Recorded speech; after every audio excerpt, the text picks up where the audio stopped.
2 ವರ್ಷದಲ್ಲಿ ಈ ಕಾಂಗ್ರೆಸ್ ಸರ್ಕಾರ ಬಂದ ಮೇಲೆ ದಿನನಿತ್ಯ ತೆರಿಗೆಗಳನ್ನು ಒಂದಲ್ಲ ಒಂದು ತೆರಿಗೆಗಳನ್ನು ಎವ್ರಿ ಮಂತ್ ಒಂದೊಂದು ತೆರಿಗೆಗಳನ್ನು ಹಾಕೋ ಮುಖಾಂತರ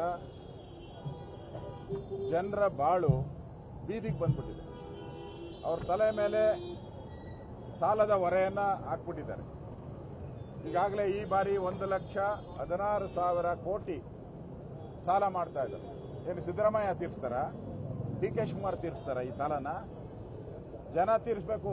ಪ್ರತಿಯೊಬ್ಬರ ತಲೆ ಮೇಲೆ 1 ಲಕ್ಷದ ಮೇಲೆ ಸಾಲ ಹಾಕಿದ್ದಾರೆ. ಈ ಸಾಲದ ಭಾರನೇ ಜನ ತಡೆಯಕ್ಕಾಗ್ತಾ ಇಲ್ಲ. ಈ ಕಾಂಗ್ರೆಸ್ ಭಾರನೂ ಕೂಡ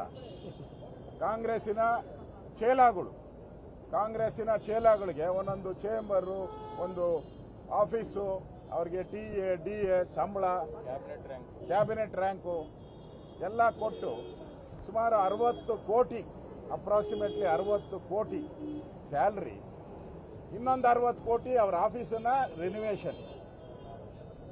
ಆಮೇಲೆ ಅಧಿಕಾರಿಗಳು, ಎಲ್ಲ ಇಲಾಖೆಯಲ್ಲೂ ಅಧಿಕಾರಿಗಳು ಶಾರ್ಟೇಜು.